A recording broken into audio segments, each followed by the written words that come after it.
This is Tom Meyer, Superintendent of the Bellevue Community School District in Bellevue, Iowa, coming to you with this week's Believe in the Blue update. I just want to give you a quick rundown of a few things going on right now. School year's off and running. We're into our second week. Been going well. We do have some heat out there right now. We do not get overly concerned about that within the school buildings. We have air conditioning in all of the classrooms for our students, so the learning environment, temperature-wise, is actually very good.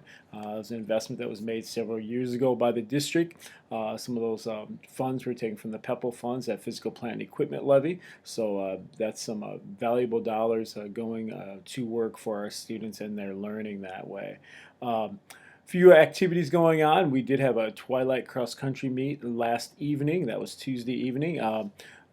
Both champions were from Bellevue that way. Andrew Meyer won the boys 2.5 mile route, and Cameron Ray won the girls 2.5 mile route. Kids ran very well. It was a very productive evening for everyone involved that way.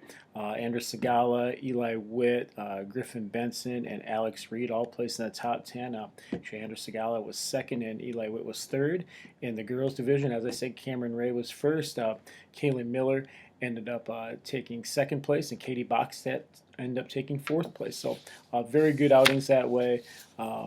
And that type of thing. And the boys won. The boys also had champions at the Wahlert meet last week. The boys team with Andrew Meyer and the girls team once again with Cameron Ray. So off to a good start there. Football team got off to a great start also.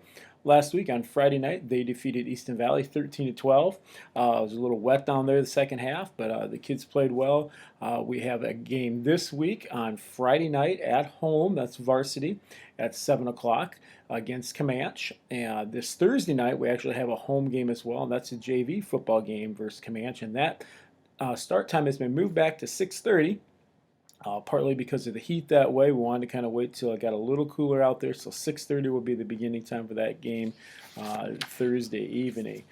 Some other things going on you may want to be aware of. We play Comanche a lot tomorrow night. We play down there for junior high, JV, and varsity volleyball that way, and those games all start at 4 o'clock with the junior high, and then the JV starting up around 6, leading into varsity about 7:15. Next Tuesday, we have a volleyball tournament, JV and Fresh Soft Volleyball Tournament here at home, and that will be Cascade, Easton Valley, and Comanche will be coming up those days. Thursday, we have a varsity cross country meet and a middle school cross country meet at Northeast, and that will start at 4:30. It's always a very good meet. Next Friday, we play football again, but this time we play away. We play at Wilton at 7 o'clock. And then next Saturday, we have a varsity volleyball tournament once again, and we play at Comanche there. So those are some things going on in that respect. A lot of stuff happening there. Like I said, the school year's off and going. A couple things I just wanted to let people know about and let people be aware of as we talk about learning and things like that. Once again, we're looking to provide students with relevant learning activities and making sure they're actually learning. We've talked in the past about a semester test at the end of the year, and this year the first semester will actually end after Christmas, after that winter break. And I don't have the date right in front of me now, right around January 15th. Some people would say, well, the kids are going to forget everything they learn. Well, if they truly learn it, they're not going to forget it.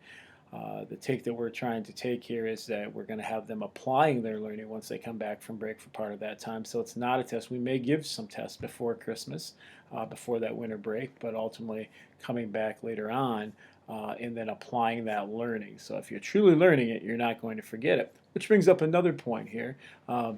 We may be experimenting and looking at something we should be doing anyway. It's been talked about in various districts across the nation. I don't know of any that do it right now, but taking a semester test that was given maybe second semester last year in a class and giving it to students a couple weeks into the first semester of the following year. Did they learn it? Was it worthwhile learning? Or was it just memorizing facts that as soon as I walk out of the room or a day later or a week later, I tend to forget? It's very important that if we're going to have students learning, that they actually are learning and not just memorizing, regurgitating information. So it's a big push here that I want to see happening here, and I think a lot of people are seeing that. seen some huge things happening in a variety of classrooms with the application of learning, putting it in connection with real life activities, and that's very important. I just want to read you a little excerpt from a book by Tony Wagner called "The Most Likely to Succeed." 50 years ago, before the internet, it made sense for schools to teach kids just facts. But in today's world, there's no longer a competitive advantage in knowing more than the person next to you because knowledge has become a commodity available to all with the swipe of a finger. Now adults need to be able to ask great questions, critically analyze information, form independent opinions, collaborate, and communicate effectively. These are the skills essential for both career and citizenship. Too many times we get caught up. We have to make sure kids know these facts and this fact when ultimately, if you have a teenager or yourself, you know that I can just go to the computer and I want to find something out. I can probably find it out within 10 seconds, if not within 30 seconds, unless your internet's really slow.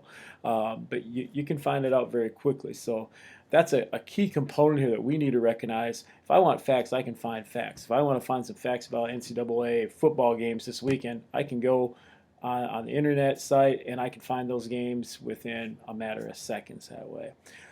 Another thing here, we sometimes as a nation we test our kids on criteria that have very little to do with life skills and tell most of them that they're not cutting it.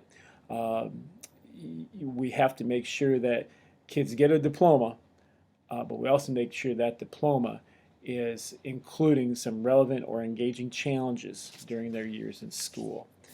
And finally, the last one here was what I was talking about before with semester test.